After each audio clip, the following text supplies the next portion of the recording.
Greetings, people of Earth. Welcome back. My name is Jax, and today we are talking about dealing with strong emotions. This is something I think we're all a little too familiar with, unfortunately, or fortunately, depending on the emotion.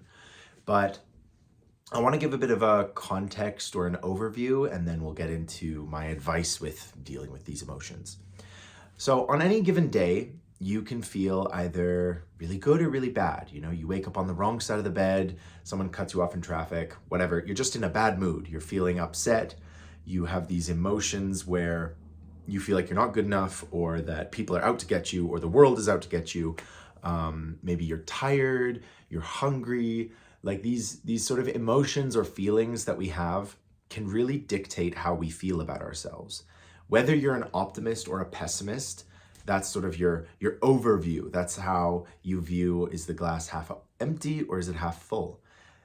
But that is almost irrelevant in our day-to-day lives, which is kind of funny when you think of it, because our immediate emotions tend to try and control how we feel on a given day.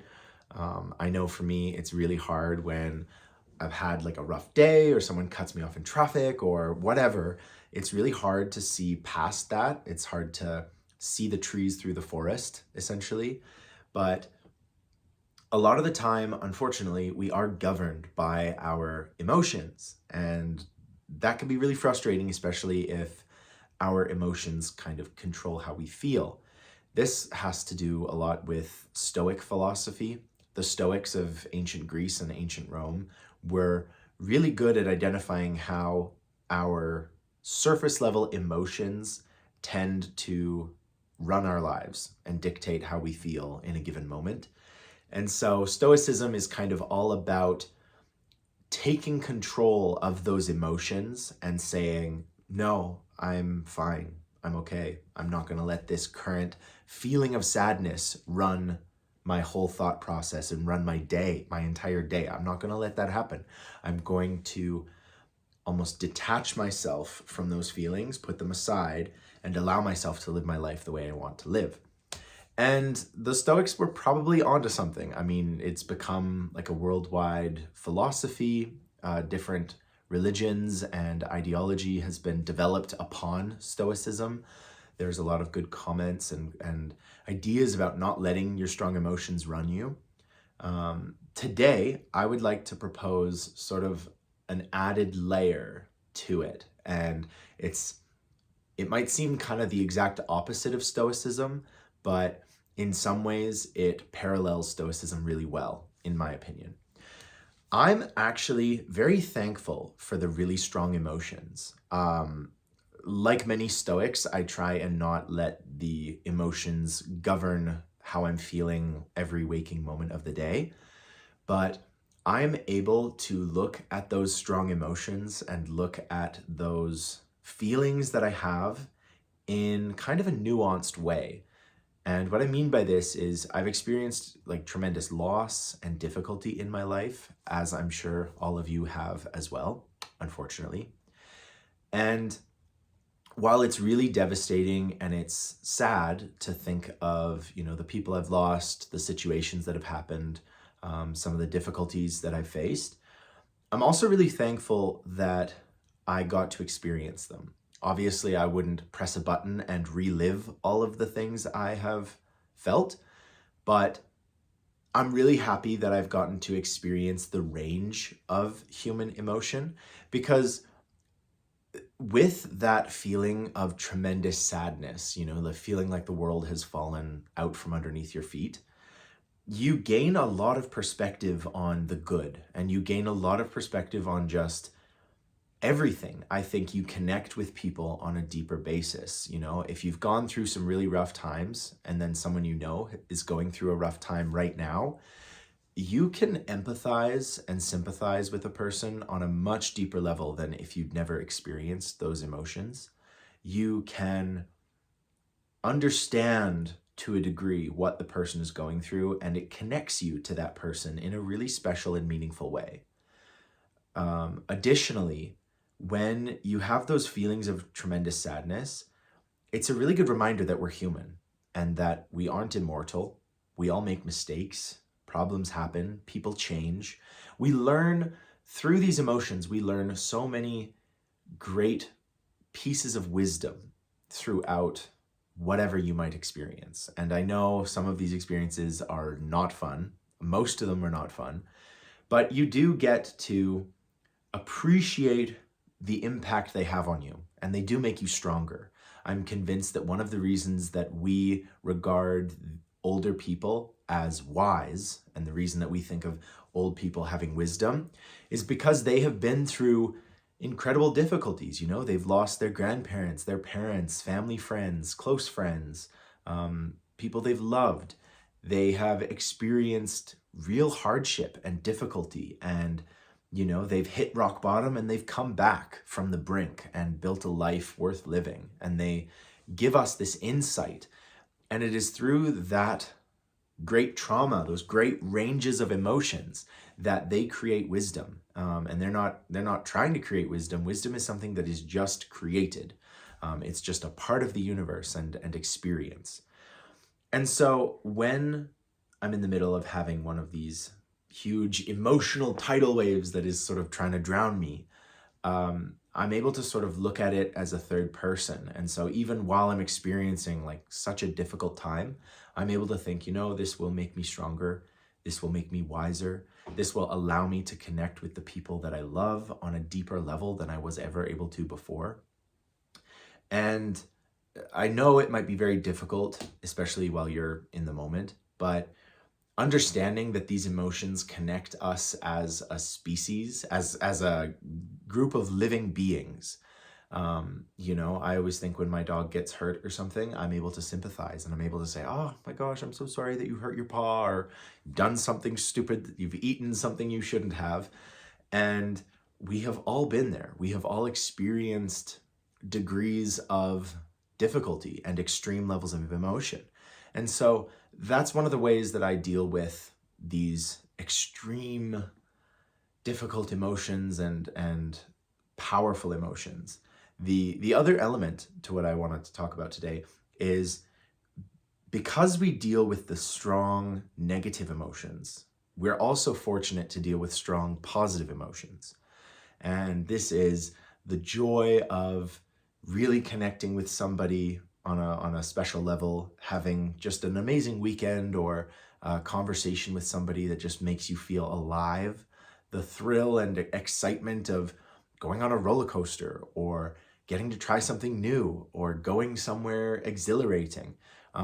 We are subject to such difficulty and suffering in life, but we're also subject to amazing and beautiful, beautiful things. And so you cannot have one without the other. It's true. Having nothing but good, beautiful times would really diminish those times if you didn't have a reference for difficulty and struggle in your own life. And so they give context to the good times, and the good times can be really good times. I think we all can agree that, the feelings of love, joy, happiness, connecting with somebody, those things are really hard to describe and put into words just how good they are. And I think while I'm the same way that I'm sort of introspective when I'm dealing with like a real loss or something, I'm also able to be really introspective when I'm, driving down the highway with my friends, listening to music, and we're all singing and it's a good time. I'm able to think in that moment, like, I'm going to remember this forever. I'm going to enjoy this moment, and I'm going to be able to look back and go, that was so much fun. I got to live. I got to experience. And, friends come and go. They leave the party early, as it were. And I think it's really important to kind of appreciate everything that we experience, the good and the bad. And I think it's also a really good way of dealing with these things. It's a really good way of processing hardship. And the other piece of advice I'll give you is allow yourself to feel it. I once heard, I think it was Angelina Jolie, when she was asked, what do you recommend somebody going through a hard time? And she said, go right through it. Feel every moment, feel every emotion. Just allow yourself to feel it. And I really like that. You know, I think a lot of movie and celebrities give sort of silly quotes and silly sort of advice, but I think that's really true. The idea of allowing yourself to go through it, really feel it, remember it. Don't put your head in the sand. Don't try and deregulate yourself. Just feel it, process it, and then you're always going to be able to appreciate it. You know, you might not wish for it to happen again, you know, like I don't need to go through that again. But because you've gone through it, you've gone through it, you've experienced it. It gives context, it gives insight, and it makes those good days, it makes those good emotions that much more powerful. I did a video recently on detachment, and many of the comments were very positive, very constructive, but there were comments where people didn't get it at all. And they went right back to the whole idea of like, oh, if you detach yourself from everything, then you're a robot and you don't have any emotions and you can't truly love anybody if you detach yourself from them. I don't agree with that, because you have these day-to-day emotions and these connections, and you have empathy and you have compassion, and you can do all of that without feeling emotionally or physically attached to something. You have the ability to let these emotions impact you in a specific way, but not leave negative impressions on you. It doesn't leave it hits you like a wave, but you're not carrying any baggage. The wave disappears, it goes back into the ocean. You're a wiser person, you understand how it works. And the next time a wave comes, maybe you're able to dodge it. Maybe you're able to move back a step and just say, nope, I don't need to carry this with me. And in that way, that is what detachment is. But it's also a good idea for sort of stoicism and dealing with these really strong emotions, because you're always going to deal with the emotions, and you can get as much Zen advice, wise, enlightened, master on the mountain advice, giving you all of these tools and wisdom. But when something happens in the moment, it's really hard to, you know, bring out your notebook and say, okay, now I need to do this and I need to do this, and then I need to breathe and focus on myself, live in the present. It's really hard to do all of those steps and all of those things you're supposed to do in the moment when you're dealing with these things. And so if you can just appreciate that you get to be one of the special people on this planet, and one of these conscious life forms that gets to experience things, and then you can think about your experience. Like, not a lot of sentient life on this planet gets to be able to process things the way we do. You know, when an animal gets caught in a trap, it doesn't get to be introspective and think, oh, why do I do this to myself? You know, it's not thinking about that. It's thinking about, how do I get out of here? How do I get to safety? And what the heck's going on?